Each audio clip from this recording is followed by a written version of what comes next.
Shalom, saudara kasih dalam Tuhan, selamat pagi. Kita bersyukur hari ini diberikan hari yang baru untuk boleh kita nikmati kembali bersama dengan Tuhan. Bertemu kembali dengan saya dalam channel Sate Kristen, yaitu Saat Teduh Kristen. Mari saudara, sebelum kita merenungkan firman Tuhan, kita berdoa terlebih dahulu.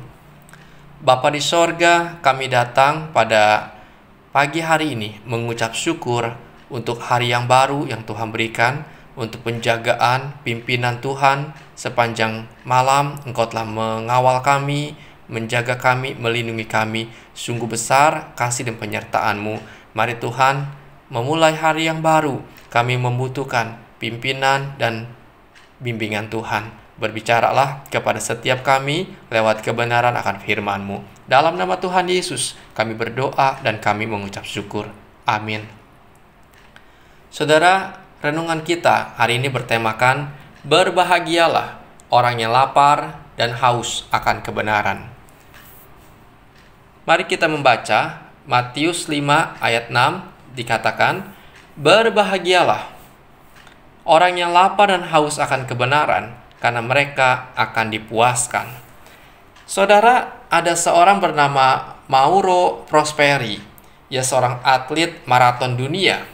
Ia mendaftarkan diri untuk ikut dalam lomba Marathon des Sables, yaitu lomba maraton selama 6 hari melintasi gurun pasir Sahara dengan kondisi terik matahari dan suhu temperatur 40 derajat Celcius.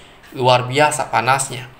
Dan jarak yang ditempuhnya pun tergolong sangat panjang, saudara, yaitu 251 km. Jelas ini adalah lomba yang membutuhkan stamina dan kekuatan fisik prima dari pesertanya. Dan di tengah perlombaan, ternyata ada sesuatu hal yang terjadi di luar dugaannya, yaitu adanya badai pasir yang membutakan pandangannya dan memisahkannya dari pelari lainnya. Dan peristiwa itu terjadi pada hari terakhir lomba yang ia ikutinya. Badai pasir tersebut membuatnya keluar jauh dari rute lari yang telah ditetapkan. Prosperi tersesat di tengah gurun Sahara sehingga mendekati wilayah Aljazair. Bekal yang dibawanya hanya cukup untuk sehari saja. Ia coba mengirit perbekalannya, namun tetap saja habis dalam 2 hari. Saudara, di tengah padang gurun yang super panas, tentunya yang paling dibutuhkan ialah minuman dan makanan untuk bertahan hidup. Sebab tanpa minuman, ia akan mengalami dehidrasi yang parah, bahkan bisa membawa kepada kematian. Saudara, di sini kita melihat rasa haus dan lapar ada suatu kebutuhan yang sangat mendasar dan penting untuk tubuh jasmani kita sebagai manusia. Tubuh jasmani kita membutuhkan makanan dan minuman setiap hari agar kita tidak mudah jatuh sakit dan terserang oleh virus yang ada. Agar tubuh kita tetap sehat dan kuat. Jadi betapa pentingnya fungsi makanan dan minuman bagi tubuh jasmani ini. Saudara, demikian pula dengan roh kita atau tubuh rohani kita. Ia membutuhkan asupan makanan rohani agar kita kuat secara rohani untuk menghadapi segala tantangan dan persoalan hidup, agar kita tidak kehilangan sukacita dan menjalani kehidupan ini, bahkan agar kita berbahagia sebagai pengikut Kristus.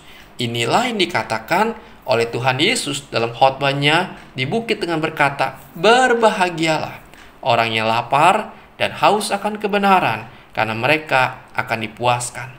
Saudara, kata kebenaran di sini ialah diakonosune. Kata ini mengandung pengertian kebenaran secara praktis, yaitu hidup benar di hadapan Tuhan. Jadi secara sederhana, kebenaran yang dimaksud di sini adalah kita memiliki pikiran dan perbuatan yang benar di hadapan Tuhan.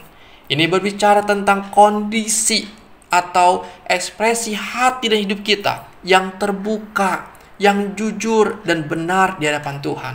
Oleh karena itu, kita dapat memahami ucapan orang yang lapar dan haus akan kebenaran ini sebagai orang yang lapar dan haus untuk hidup menyenangkan Tuhan, hidup berkenan di hadapan Tuhan, di mana ia mau mengejar, ia mau berusaha untuk hidup sesuai dengan pimpinan firman Tuhan, seperti tubuh membutuhkan makanan dan minuman untuk memuaskan rasa lapar dan hausnya. Demikian tubuh rohani kita, hidup kita sebagai anak Tuhan harus punya kerinduan untuk melakukan firman Tuhan, untuk menyenangkan hati Tuhan. Saudara, lapar dan haus adalah sebuah keinginan. Keinginan untuk memuaskan rasa lapar dan haus yang dimilikinya. Keinginan untuk memuaskan rasa ingin tahunya. Ketika keinginan itu muncul dan menguasai diri kita, maka kita akan berupaya untuk memperolehnya. Demikian pula keinginan untuk hidup semakin mengenal dan memuliakan nama Tuhan akan membawa dampak kekekalan dalam hidup kita. Kita harus mengejar dan memperolehnya agar hidup kita berkenan dan menyenangkan hati Tuhan, menjadi saksi Tuhan, dan tentunya kita akan berbahagia di dalamnya. Oleh karena hidup kita menjadi hidup yang bermakna, hidup yang berarti. Oleh karena hidup kita persembahkan buat kemuliaan nama Tuhan. Saudara, inilah yang Tuhan inginkan di setiap kita, agar kita punya kerinduan yang besar, rasa lapar dan haus untuk hidup menyenangkan hati Tuhan. Karena itu apa yang harus kita lakukan? Mendekatlah hidup kepada Tuhan sebagai sumber air hidup di dalam kehidupan kita. Banyak baca firman Tuhan.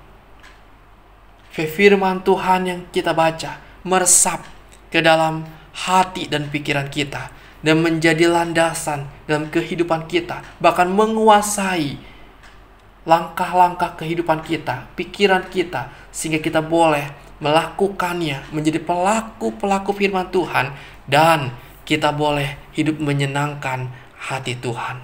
Saudara, kita akan bersuka cita, kita akan diberkati, kita akan berbahagia ketika kita memiliki rasa lapar dan haus akan kebenaran.